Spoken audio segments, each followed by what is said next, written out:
While maintained his innocence in the court, he has now been sentenced to life in the rape and murder case of a doctor at the state-run Accuse Medical College and Hospital. While Roy continued to say he was being framed in the matter and he has not committed any crime, the sentence has now been pronounced.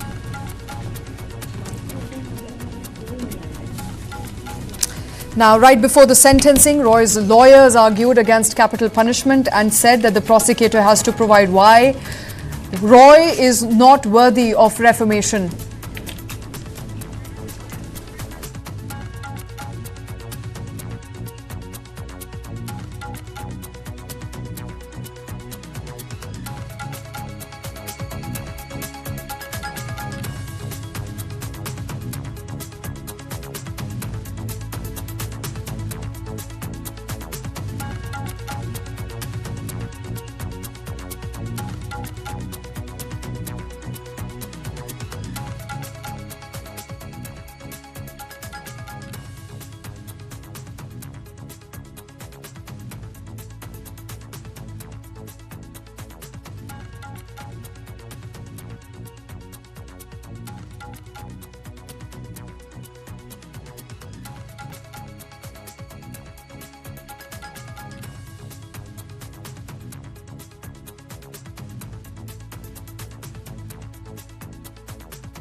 Very good afternoon to you. This is Sriya Kundu from News9 right now on the Accuse rape and murder case. Well, what we are learning at this given point is the fact that he has been given life sentence. That is the big breaking news of this very hour, as the sentence has been pronounced. A quantum of punishment for Sanjay Roy, the main accused in the Accuse rape and murder case, has now been given life sentence by the Shialda court. There have been back and forth between the judge as well as the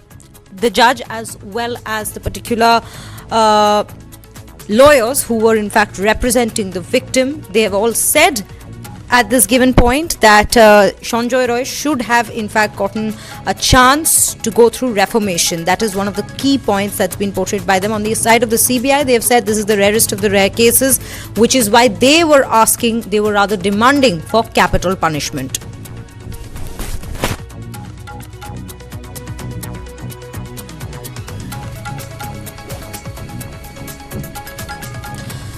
Now, ladies and gentlemen, to discuss this particular sentence that has now been pronounced by the Court of Law, we have with us Dr. Meenakshi Kalra, Advocate, Supreme Court, Dr. Taposh Francis Biswas, Honorary Secretary of the Accuse Medical College and Hospital, Dr. Avro Shen, Lawyer, BJP Spokesperson, West Bengal.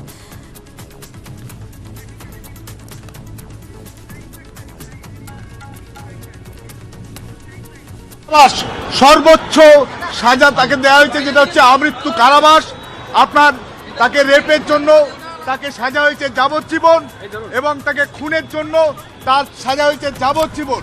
এবং rape করার সময় তাকে যে মারা হয়েছে তাতে মৃত্যু করতে পারে সেই 66 বিএনএস অ্যাক্ট, সেই কারণে তাকে আমৃত্যু কারাবাস দেওয়া হয়েছে।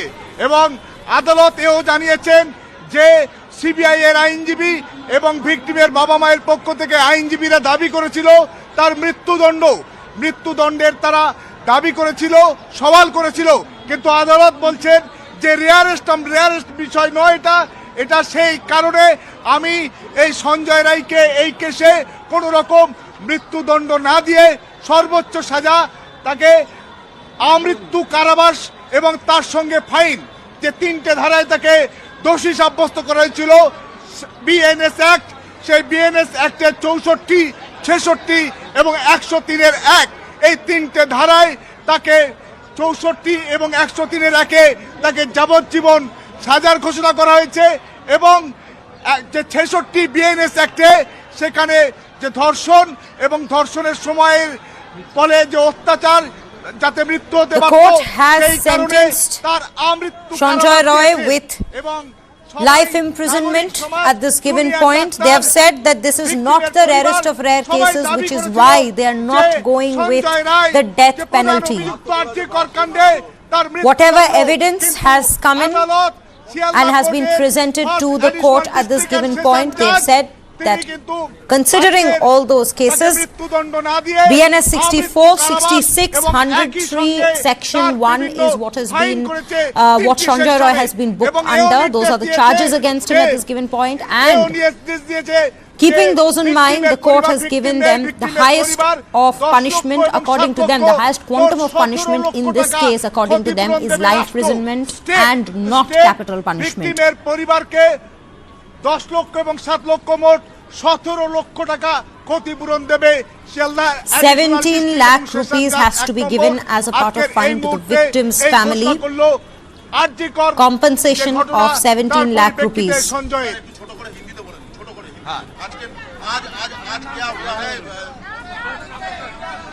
আমি অ্যাডভোকেট আনিসুর রহমান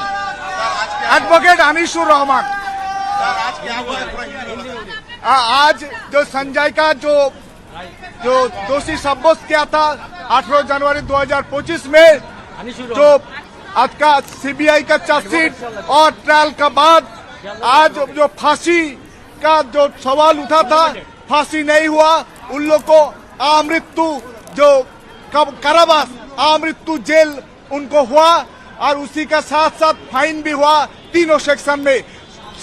64 रेप में যাবজ্জীবন, 66 में आमृत्यु कारावास और 103A जो मर्डर, उसी में भी उनको যাবজ্জীবন कारावास दिया। एक ही संगे तीनों सेक्शन में फाइन भी किया। एक ही साथ में आपका उनको संजय का जो केस है, राष्ट्र के स्टेट को डायरेक्शन दिया लर्नेड कोर्ट, जो 10 लाख को और 7 लाख एंड 10 लाख मोट 17 लाख उनको फैमिली को क्षतिपूरण देने के लिए निर्देश दिया। सर आपका नाम? Advocate Anisur Rahman.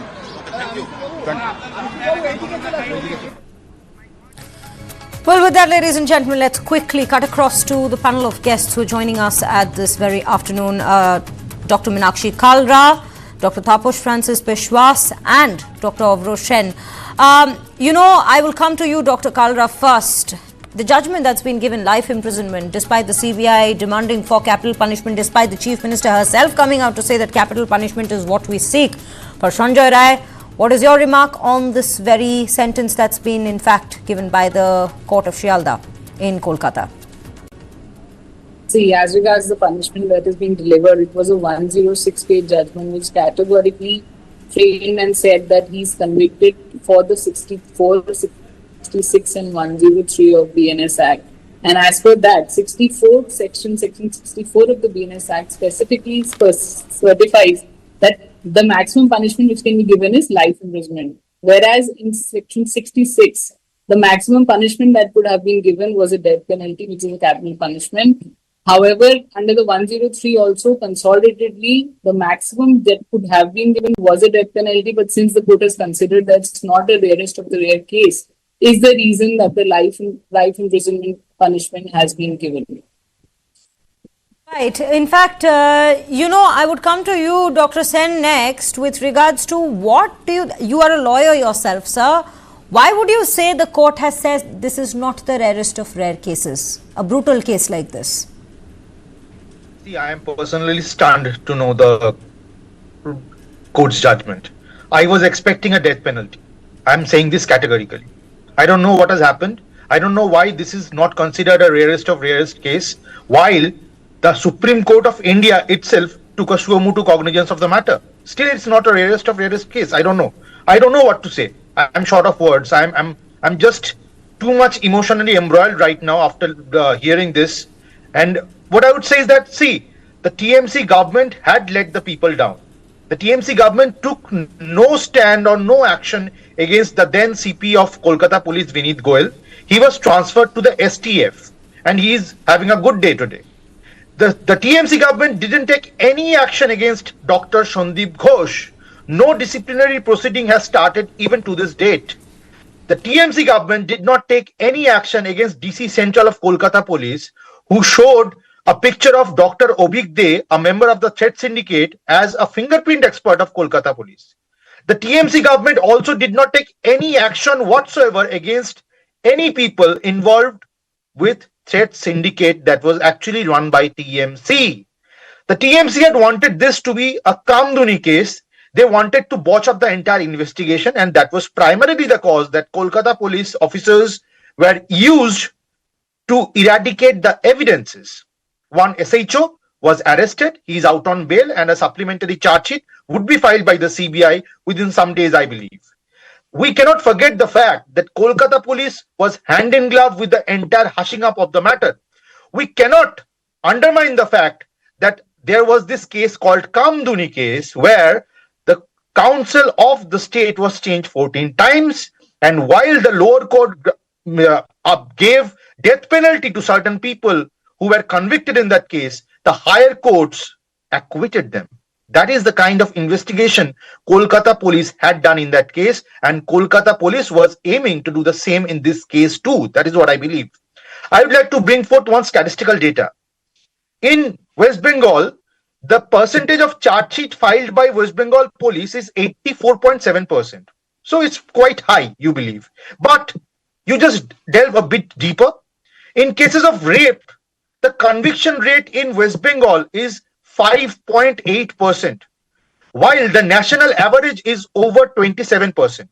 Why this disparity? Why this loophole? Because the Kolkata police has time and again undertook the responsibility, quote unquote, responsibility of filing charge sheets that would let the accused go scot-free. However, in this case, CBI came into the fray. They took over the matter and they have filed a charge sheet, and on the basis of that charge sheet, in spite of the fact that Kolkata police eradicated much of the evidences, which is prima facie proven, this person has been convicted and given a life sentence. But I am feeling let down by the judiciary of this country. I am really sad. Being a lawyer, I believe there should be radical change in the mindset. There should be radical change in the laws as well, because this is a rarest of rarest case. The TMC government has done everything wrong so that the accused can get scot-free. And now, after so much outrage, this person is getting a life imprisonment. I am personally shocked. I am appalled. I am let down. But I believe the rest of the people who are involved in this crime would be booked as well by the CBI, and the court would pass a good judgment so that culprits like these people learn a lesson that a woman's body is not to be ravaged, that a woman's body cannot be disregarded, that a woman cannot be killed while she is working in a workplace for the society. She was a doctor. Let alone the fact that she was a doctor. She was a lady. She was a human being.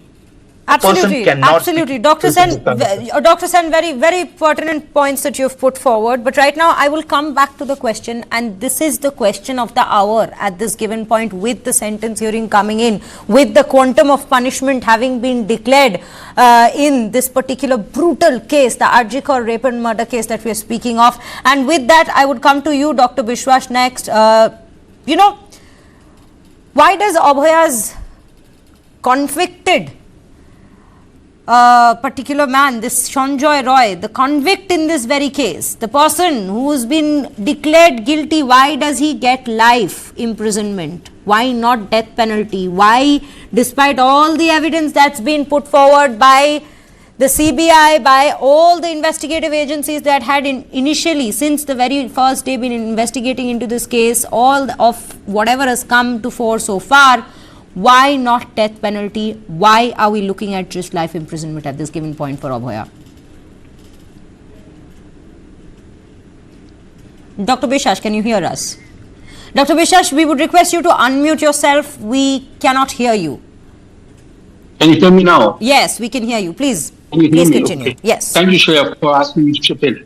Now, the thing is, for me, it's a mixed emotion in the sense that this gentleman, this man, Sanjay Roy, getting life sentence instead of the death penalty, I think that's quite a fair judgment in that sense, but at the same time, I feel this man is hiding many things.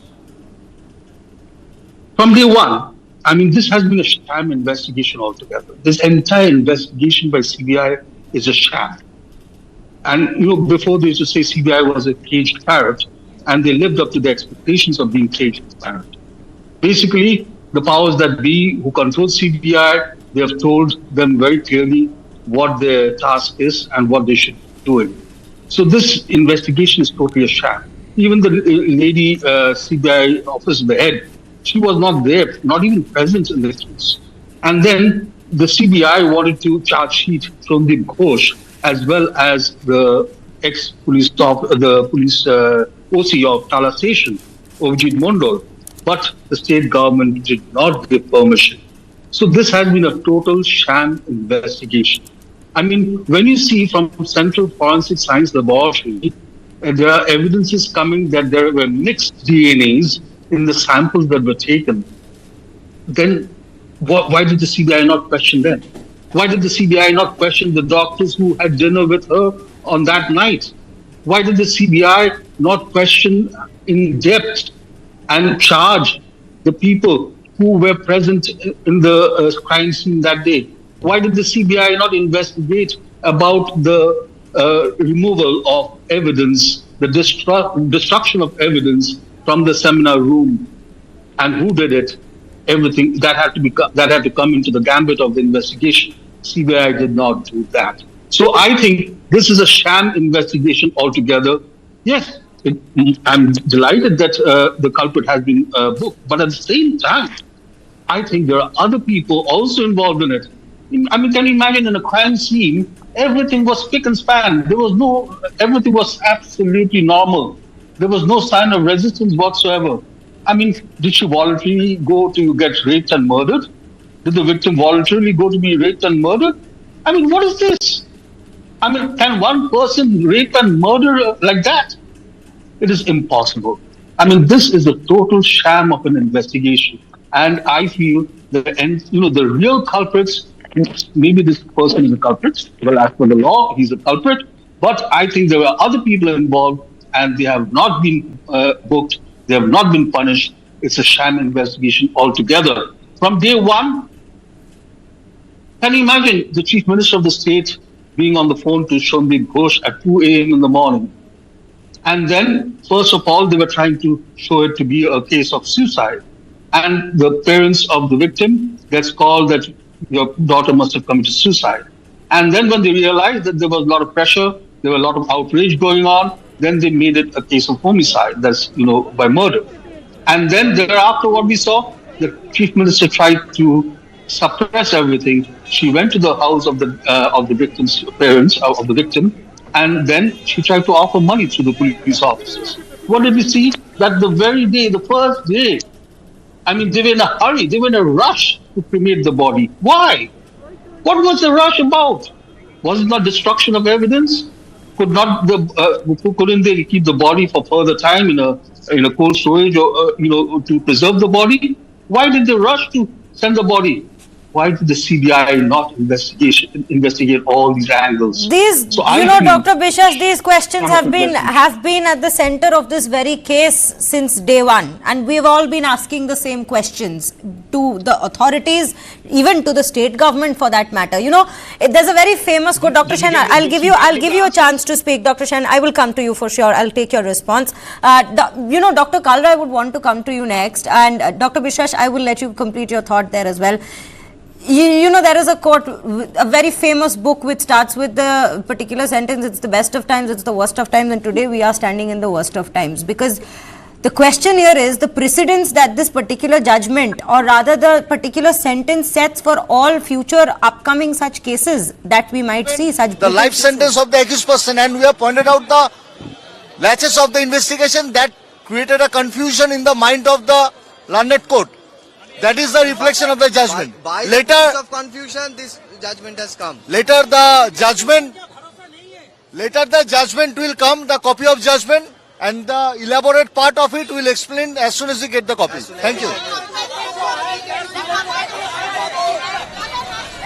Yes, Dr. Kalra, as I was just finishing my question at this given point, we're talking about the precedent this judgment also sets for all future times. And we're speaking of lapses with regards to the CBI's judgment. We're speaking of a verdict that does not make the public happy, that does not make the victim happy, because at the end of the day, we see Abhoya's particular convicted criminal, the particular person who was the convicted criminal, the culprit in this case, just getting away with a life imprisonment. Yes, that is a punishment. There is no denying that. But As of today, the court has come out to say a case like this was not the rarest of rare cases. Your particular comment on that, ma'am?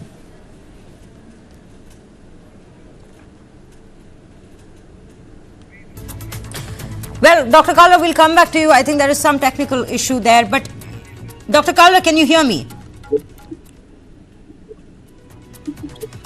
Yes, I can hear you, ma'am. Yes. Your response to the question, ma'am. See, as far as the present case is concerned, definitely public is unhappy, the complainant is unhappy for that matter. But however, what we have to see here that the evidence were considered. There was a 60-page charge sheet that was filed. And in that, all the accused witnesses and every forensic expert reports, everything was being considered. However, what has been the court has held is that he was the sole prime accused in the matter, and it has not been considered as the rarest of the rare case. It is not that when a case is considered as a rarest of the rare case, it will act as a precedent for the other cases, because in every case, the case on its individual circumstances is to be considered. However, in the present case, yes, the court was not of the opinion that it is the rarest of the rare case. Right. So this will not act as a precedent for the other cases, because that will be also considered considering the evidences which are being placed on record. Absolutely, I understand that. But I will take this question up to Dr. Shen as well. Dr. Shen, I will come back to you. Let me just quickly take our viewers through Shukant Majumdar's response.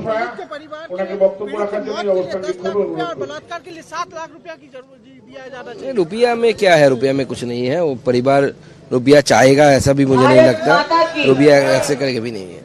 दादा, जिस तरह से एक संजय राय का ही नाम सिर्फ इसमें आ रहा है, वो लगातार कह रहे हैं कि इसके पीछे और भी बड़े नाम है। बंगाल के लोग नहीं बिलीव करते कि इसमें एक लोग इसमें इन्वॉल्व है। क्या कहना चाहिए आगे आप, ये जस्टिस मिला परिवार को?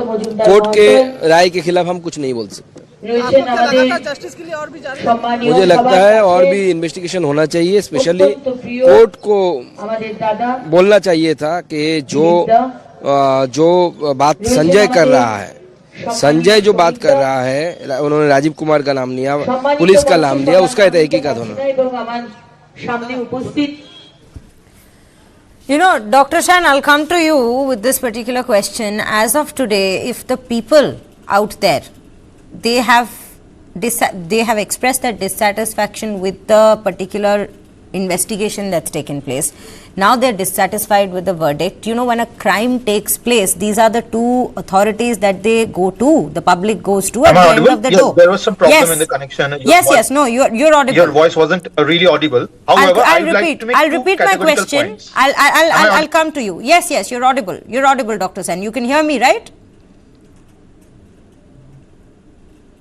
There is a technical glitch there. I'll come to you, Dr. Bishash. Dr. Bishash, at this given point, we are speaking of a time when the people are dissatisfied with both the investigative agency and today even the judgment.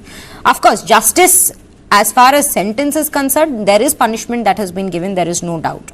But the question here is, today if a crime takes place, these are the two authorities that the public have their faith in, that yes, they will get some sort of a relief going to them. That is the investigative agencies and the judiciary agencies that are in play in our country.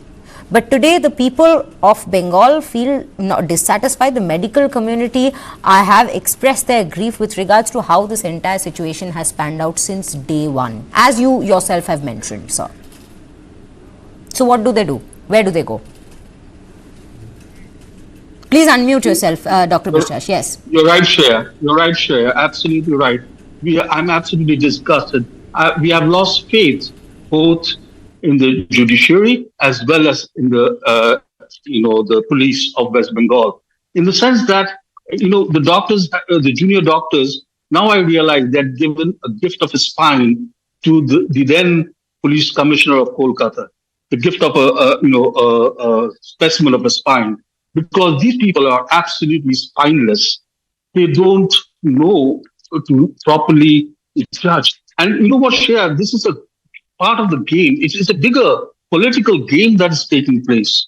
I tell you what it is. If you want to know, I'll be telling you what it is. It's a big political game. Now there are, our central government is dependent upon two main blocks for majority. the central government is waiting for the present dispensation in West Bengal to give them support in the center. So there is a setting between the two. And what has happened is, it's a bit like you scratch my back, I scratch yours. As a result of which, justice, only this fellow Sanjay Roy has done it, I don't believe.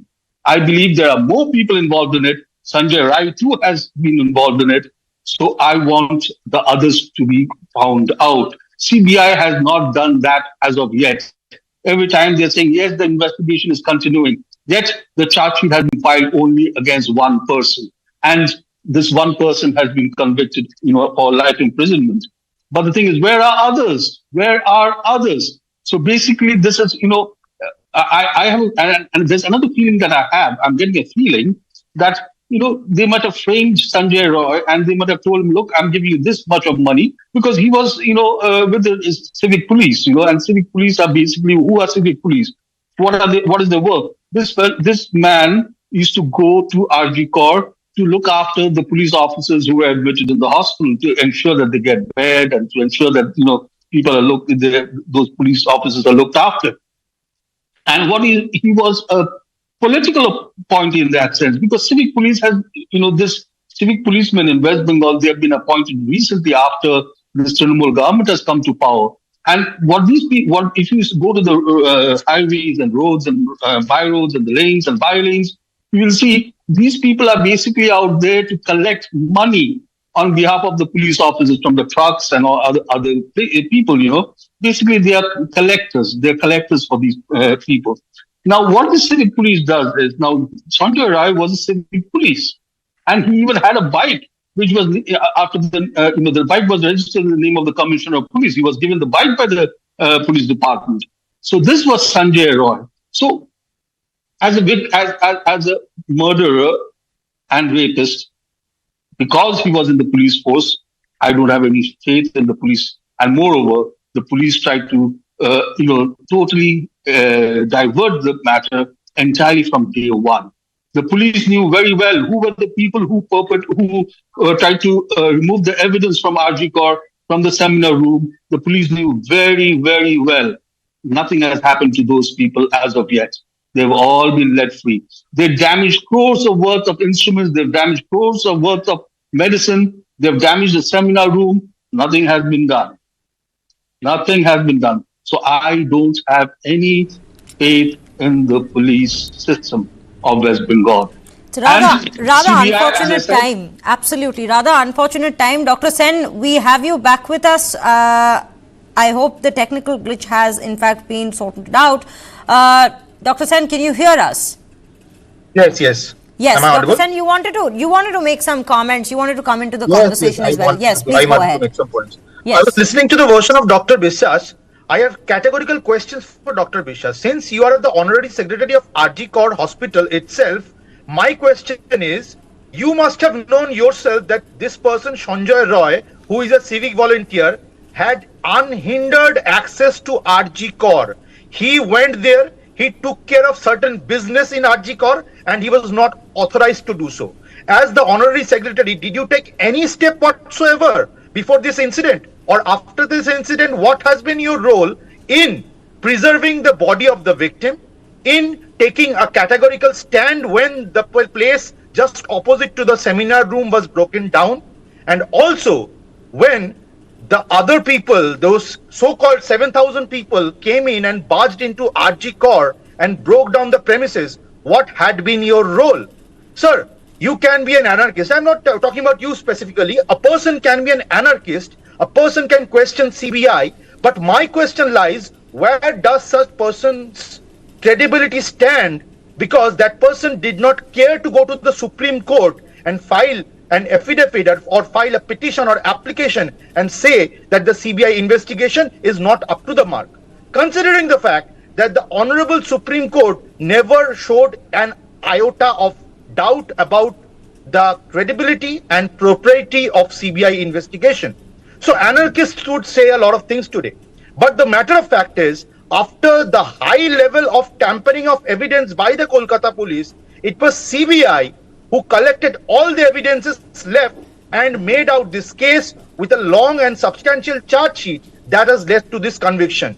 If this case was left to the Kolkata police, this man, Sanjay Roy, would never have been convicted. He would have got scot-free. So these are the things. And one more thing, there is no point in politicizing the issue, sir.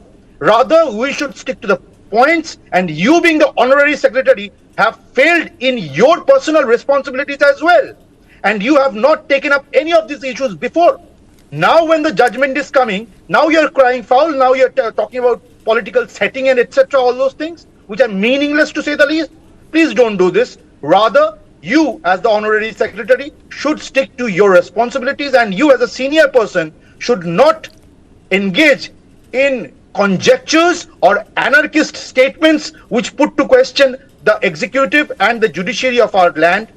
Rather, we should detest any such incident that victimizes women in the society and take necessary steps so that these kind of incidents never happen in the future. Dr. Bishash, I'll absolutely let you respond to what Dr. Sen has said. But my question to Dr. Sen today stands, and I absolutely understand where you're coming from at this given point. But Dr. Sen, will you not say today, in fact, this is not my words, but this is Tilottama's lawyer's words as well, her parents' words as well. They do not believe in the investigation that has been done by the CBI, at least so far, and they still are requesting CBI to please take into account all the details, everything, the CFSL reports, everything that has come out into the case so far. So would you say the CBI has done justice to this case, sir? I would definitely respond to that. The Supreme Court had the status report of the CBI's investigation, and the lower court has also seen the charge sheet. None of the courts have shown any lacuna about the charge sheet or the progress in the case by the CBI. Rather, I would like to highlight the fact that the CBI has not said, I repeat, that the investigation is over.